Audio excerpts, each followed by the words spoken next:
Hello my dear friends, আজি মই again Guwahati Citybus যিজনী অসমীয়া ছোৱালীক ফিজিক্যালি হেৰাসমেন্ট কৰা হল সেই বিষয়ক লৈ কিছু কথা ক'বলৈ বিচাৰিছো আৰু ৰিসেন্টলি ইয়ো এডভাইসৰ নামৰ ইউটিউব চেনেলৰ গৰাকীজনে তাইৰ ওপৰত বিশেষ মন্তব্য দিছে। প্ৰথম কথা তেখেতে তিনিটা পইণ্ট মেনশন কৰিছে। এক নম্বৰ পইণ্ট, বেলেগ এই যিবোৰ আমাৰ জধা মূৰ্খ আছে তেখেতসকলৰ দৰে এখেতেও নিজকে জধা মূৰ্খ বুলি পৰিচয় দিছে। এক নম্বৰ পইণ্ট তেখেতে মেনশন কৰিছে যে ছোৱালীজনীয়ে কৈছিল যে বৃদ্ধ আপোনালোকে কৰিছে, ল'ৰা মানুহ কৰিলে মিলে। চ' এই কথাষাৰত তেখেতে পইণ্ট কৰি কিনে কৈছে যে ছোৱালীজনী তাৰমানে ফাল্টু ছোৱালী হৈ ল'ৰাৰ লগত সেইবোৰ কৰি ভাল পায় আৰু বৃদ্ধ কৰিলে বেয়া পায়। এক নম্বৰ কথা, অসমীয়া ভাষাত সুৰ আছে, ঠিক আছে, নমস্কাৰ, ইয়াৰ মিনিং বেলেগ বুজায়। তাৰমানে আপোনাক নমস্কাৰ দিছে ঠিকেই, সন্মান দিছে ঠিকেই, কিন্তু আপোনাক একচুৱেলি সন্মান দিয়া নাই। নমস্কাৰ এইটো হৈছে আচল নমস্কাৰ। গতিকে অসমীয়া ভাষাৰ সুৰৰ অৰ্থও আছে, সেয়া বুজিবলৈ চেষ্টা কৰক। ছোৱালীজনীয়ে কৈছে এনেকুৱা এটা চিটুৱেশ্যন আছিল পাছত যে ল'ৰাই কৰিলে চাজে, আপোনালোকে বৃদ্ধ মানুহ হৈ কেনেকৈ কৰিব পাৰে, ইমান অসভ্য কেনেকৈ হ'ব পাৰে।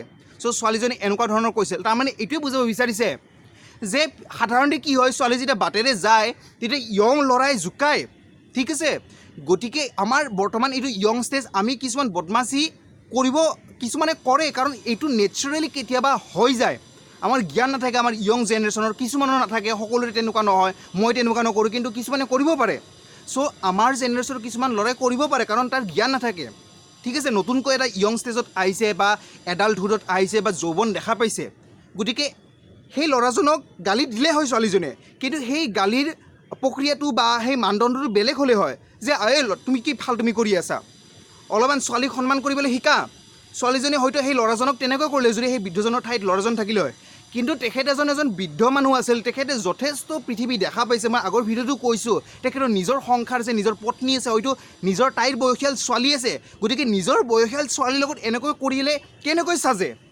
য়ং ল'ৰাই কৰিছে, সেইটো তাই সন্মান নকৰে, সেইটোতো তাইও তাক এক্সপ'জ কৰিব।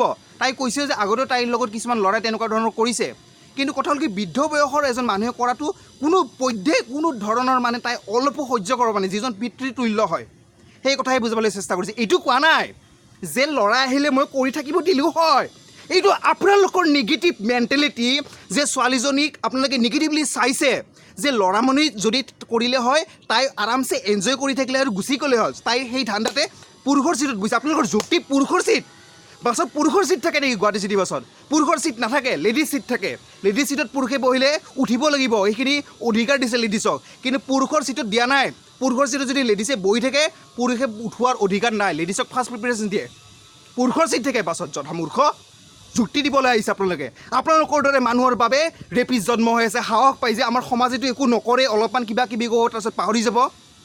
আপোনালোকৰ যুক্তি পুৰুষৰ চিট থাকে বাছত। তাৰপিছত 2 নম্বৰ পইণ্ট, এইটো হ'ল পাব্লিচিটি। আৰু 2 নম্বৰ পইণ্ট, অ'কে। চ' 2 নম্বৰ পইণ্ট যে তাই পাব্লিচিটিৰ কাৰণে কৰিছে, তাই বাছৰ পৰা বাহিৰত আহি কিনে ভিডিঅ'টো আকৌ কিয় আৰে এইটো কেনেকুৱা যুক্তি কথা হ'ল।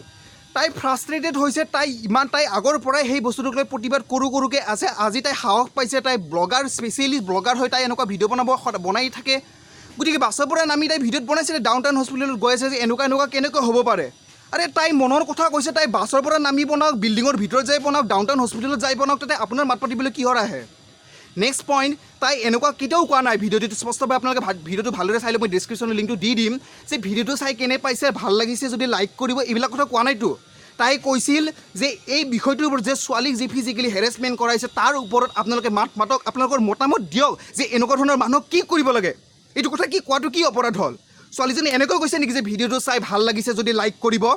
গতিকে এইটো ষ্টুপিড এটা যুক্তি দিছে ইয়ো এডভাইচৰ নামৰ ইউটিউব চেনেলগৰাকী বা ফেচবুকত কিছুমান নিম্ন মেণ্টেলিটিৰ মানুহবোৰে ছোৱালীজনীক অপদস্থ কৰি আছে। গেম কিমান ছোৱালীজনীয়ে মেণ্টেলি হেৰেছমেণ্ট পাই আছে আপোনালোকৰ সেই নিগেটিভ কমেণ্টবোৰৰ কাৰণে। আপোনালোকে ৰেণ্ডি বুলি কমেণ্ট লিখিছে, এইবোৰ আপোনালোকৰ ব্যৱহাৰ, আপোনালোকে কোনো গুণে ৰেপিষ্টতকৈ কম নহয়। তাৰপিছত 3 নম্বৰ পইণ্ট, যে ছোৱালীজনীয়ে এই টপিকটোৰ জৰিয়তে ইউটিউবাৰগৰাকীয়ে ইয়ো এডভাইচৰ নামৰ ইউটিউবগৰাকীয়ে ভিউজ আনাৰ এটা ষ্ট্ৰেটেজি এপ্লাই কৰিছে। তেখেতে ৰিলিজিয়াছ চেণ্টিমেণ্টটো ইউজ কৰিছে। প্ৰথম কথা হ'ল কি, ছোৱালী কৈছিল সি বুলিয়ে ক'ম, কাৰণ তেখেতক লৈ মোৰ সন্মানটো কমি গৈছে, যে ছোৱালীজনীয়ে মুছলিম মানুহক অপমান কৰিছে, মুছলিম ধৰ্মক অপমান কৰিছে। মুছলিম মানুহেই হওক, হিন্দু মানুহেই হওক, সকলো কোনো ধৰণৰ এইবিলাকত ধৰ্মৰ কথা আহিব নালাগে, সকলো ধৰ্মতে ভাল বেয়া থাকে, এনেকুৱা এটা নিউট্ৰেল দি কেনে ৰিলিজিয়াছ চেণ্টিমেণ্টটো ইউজ কৰি কিনে তাইক অপদস্থ কৰিছে। 1 নম্বৰ কথা, তাই এইটো কথা কৈছিল ভিডিঅ'টো, আপোনালোকে স্পষ্টভাৱে ভিডিঅ'টো তাই আৰু এবাৰ চাই লওক, যে মুছলিম মানুহৰ ধৰ্মতটো 2-3টা বিয়া কৰোৱাৰ এটা স্বাধীনতা আছে, এনেকুৱা এটা ধৰণৰ এটা ধৰ্ম পৰম্পৰা হয়, গতিকে তেখেতৰ যদি নিজৰ ছেক্সৰ ওপৰত ইমানেই কণ্ট্ৰল নাই, তেখেতে তাই অলপ বেলেগ লিংছে কৈছে, মই খুলি কৈ দিলোঁ যে তেখেতৰ যদি এইবোৰক লৈ যদি ইমানেই তেখেতৰ ইচ্ছা, তেখেতে বিয়া পাতি লওক, মোৰ নিচিনা ছোৱালীকো বিয়া পাতিব পাৰিব, কিন্তু বেলেগৰ ছোৱালীক কিয় তেখেতে এনেকুৱা ধৰণৰ কৰিব আহে? তেখেতে যদি মুছলিম বুলি নকয়, হিন্দু বুলি পৰিছিলে, তাই হয়তো বেলেগকৈ মন্তব্য দিলে হয়। হিন্দু ধৰ্মক লৈ কিবা এটা ধৰ্মৰ নামটো লৈ কিবা এটা কথা আপুনি হিন্দু ধৰ্মক লৈ এনেকুৱা কৰিছে, গতিকে মুছলিম ধৰ্ম অপমান কৰা কি কথা হ'ল? সেই মানুহজনক কৰিছে, তাই ধৰ্মক লৈকে তাৰ ইছ্যু কিয় কৰিব? তাই যদি পাব্লিচিটি পাবলৈ ইচ্ছা, তাই কাৰণে ধৰ্মক টানিবৰ কোনো প্ৰয়োজন নাইতো। তাই সেই মানুহজনক এটেক কৰাটোৱে এনাফ তাইৰ পাব্লিচিটিৰ বাবে, ধৰ্মক এটেক কিয় কৰিব? গতিকে এইটো এটা কমপ্লিটলি এটা কোনো ভেলু নোহোৱা যুক্তি। তাই কেৱল ধৰ্মৰ নামটো লৈছে যে ধৰ্মটো তিনিটা বিয়া কৰিবই পাৰে, আপোনাৰ যদি ইমানে ছেক্স, বিয়া পাতি লওক না, বেলেগৰ ছোৱালীক আপোনালোকে এনেকৈ কিয় ফিজিকেল হেৰেছমেণ্ট কৰিব লাগে পাব্লিক প্লেছত?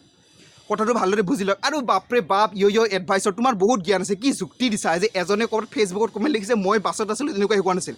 সেই কমেণ্ট লিখা মানুহজনে সেই ছোৱালীজনীৰ আৰু সেই মানুহজনক চাই আছিল, তাৰমানে নিজৰ মানুহে যেতিয়া বাছত উঠে নিজৰ গন্তব্যস্থান চাই থাকে যে মই কেতিয়া ভঙাগড় পাম, কেতিয়া মই পাণ বজাৰ পাম চিটি বাছত উঠিলে, এইটো চাই নাথাকে কাষত ছোৱালীজনী বহি আছে, মানুহজনী কি কৰি আছে চাওঁ ৰচোন, মনে মনে হাত পিটিকি আছে নে কি কৰি আছে।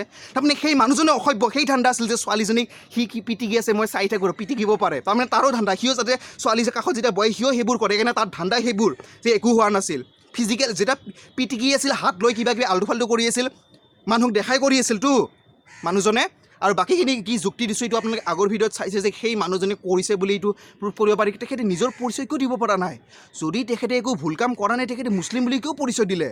মই যদি ভুল নকৰোঁ, মই মানুহক ভুল বুলি কিয় পৰিচয় দিম? মানে মই একো কৰা নাই, ডাইৰেক্ট ছোৱালীজনীৰ আগত ক'লোঁ হয়, কি ফাল্টু কথা কৈ আছে, মোৰ নাম জয়কুমাৰ দাস হয়। গতিকে মানুহজনী মুছলিমৰ পৰিচয় কিয় দিছে? কাৰণ তেখেতে ভয় খাইছে, তেখেতে ভুল কাম কৰিছে। যেতিয়া ভুল কাম কৰে তেতিয়াই মানুহৰ বেয়া বুদ্ধি আহে। আৰু বাকীখিনি যুক্তি মই লাষ্ট ভিডিঅ'ত দিছোঁ। গতিকে তাই মাত মাতাৰ সাহস কৰিছে, তাইক আপোনালোকে এনেকৈ অপদস্থ নকৰিব, কাৰণ আপোনালোকৰ নিগেটিভ কমেণ্টবোৰে তাইৰ জীৱনত বহুত প্ৰভাৱ পেলাব পাৰে।